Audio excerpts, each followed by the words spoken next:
Chaque jour, c'est un rituel pour moi, pas uniquement de venir au club de gym où que je sois dans le monde. Et là, vous savez, je suis à Paris pour plusieurs rendez-vous d'affaires avant de rencontrer des milliers d'hommes et de femmes pour le Weekend Spark, cette version 2019.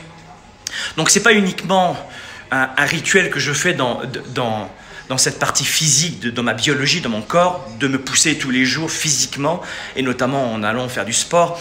Mais c'est un rituel pour moi de me pousser psychologiquement, de pousser encore un petit peu plus loin les contrées de mes connaissances. Et puis aussi émotivement, spirituellement. Poussez-vous en permanence. Et comment est-ce qu'on arrive à se pousser tous les jours? Vous me dites souvent, Franck, j'ai pas le moral, je vais pas bien, je doute, je manque de sang. What the fuck? Si vous êtes dans cet état, c'est parce que vous n'avez que de petits projets, de tout petits projets. Et c'est ça qui vient bloquer votre envie de croquer pas la mandarine, mais la pomme à pleines dents. Vous êtes le fruit d'un conditionnement de la société. Alors si tout va bien dans votre vie, ou si ça va pas trop mal dans votre vie, pourquoi pas? Mais s'il y a vraiment des points de vigilance qui deviennent de plus en plus douloureux dans l'un des départements de votre vie, santé, affaires, carrière, finances, couple, intimité, c'est que vous suivez le conditionnement que l'on vous a imposé, celui de voir petit, tout petit. C'est-à-dire que vous pourriez vous dire parfois en vous levant tôt le matin, tiens, je vais soulever ce poids, tiens, je vais prendre un 12 kilos, c'est bien, pour finir l'entraînement, je vais terminer mon muscle là-dessus, ça va être super, je vais faire des séries maximales, et ça va être super. Et je vais bien pousser mon muscle après une bonne 45-60 minutes. Ou alors, j'ai le choix avec ce que la société m'a proposé. Pour certains d'ailleurs, ce sera un os à ronger, tu vois. Et pour d'autres, ce sera le poids à soulever. Vous avez le sentiment que ce que vous voyez, c'est la réalité. Vous avez le sentiment que ce que vous pensez, c'est réellement la réalité aussi. Mais est-ce que la réalité existe? Pas vraiment. Donc, puisqu'on est tous dans une sorte d'auto-réalité, autant forger votre propre réalité positive, celle-là même qui va vous pousser vers le futur. Enfin, je suis réaliste, diront les coincés avec un balai dans le...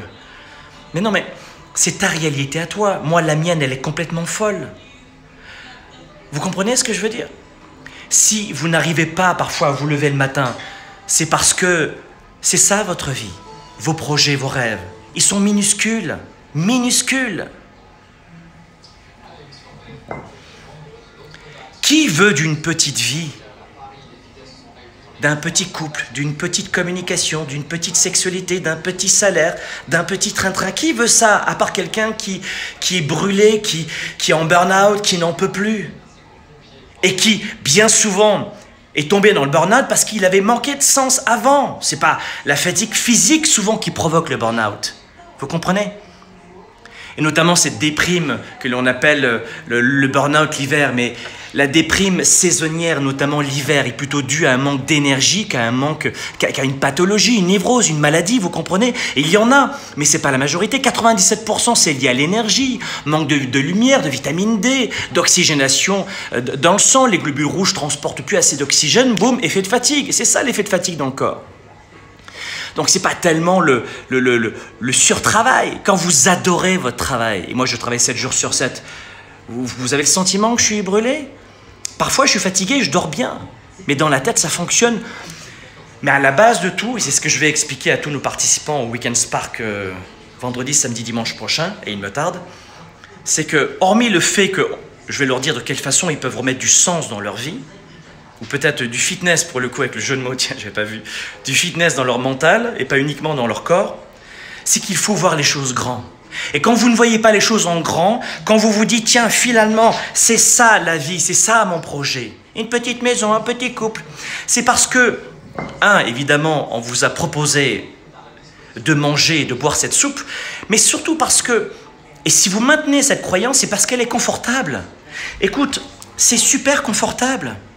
J'ai aucun risque d'échec, aucun risque de déception. Oh, le mot.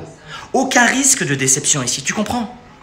Sauf que ça demande des outils en leadership de se dire, je vais me finir, j'aime l'expression, je vais me finir avec un 12, 15 kilos ou 10 kilos, ou peut-être un peu moins pour les épaules. c'est le fait de vous pousser qui vous fait peur. Et si vous grattez un petit peu plus loin dans la psychologie que vous avez, c'est bien souvent parce que vous avez peur d'échouer. Vous avez peur de vous prendre une claque et la déception est terrible quand on ne sait pas la surmonter. La réussite, c'est d'aller d'échec en échec, n'est-ce pas? Vous le savez? Faites-le. On voit toujours beaucoup plus grand, mais toujours beaucoup plus grand que ce que l'on pense pouvoir faire. C'est très simple. Quand tes projets, et c'est ce que j'appelle l'effet 110, l'effet 110%, vous savez que pour celles et ceux qui ne viennent pas à Ouest, on sera à la tournée 110 en octobre prochain à Paris et à Montréal. On sera très, très, très nombreux, je peux vous le dire. Mais l'effet 110, c'est quoi? C'est de se dire, je choisis une cause, un projet, un rêve qui me dépasse, qui est beaucoup plus haut que moi, qui ne s'explique pas, qui se ressent. Et voilà comment la plupart des gens qui ont réussi leur vie ne pouvaient même pas expliquer leur projet, leur rêve, que d'aucuns critiquaient du matin au soir.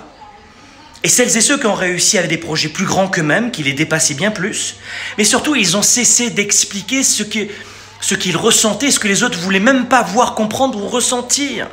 Et voilà comment vous avez avalé, digéré, avec des fois des indigestions, des phrases de vos parents, de l'environnement, et souvent des gens qui voulaient vous protéger d'ailleurs, c'est ça qui est ironique, c'est souvent des gens qui nous aiment. Arrête de rêver en couleur, contente-toi de ce que tu as. Des petites phrases comme ça, et qui sont terribles. Cette vidéo, c'est voyez grand, toujours grand, vous ne lâchez pas. Vous avez un projet qui est plus grand, vous êtes déçu, vous avez peur de ne pas y arriver, mais c'est la personne que vous allez devenir, cet enrichissement perpétuel, étape après étape. Et finalement, c'est ça le jeu de la vie, c'est de progresser constamment et d'aller d'étape en étape. Une fois que tu as été sur la Lune, va sur Mars.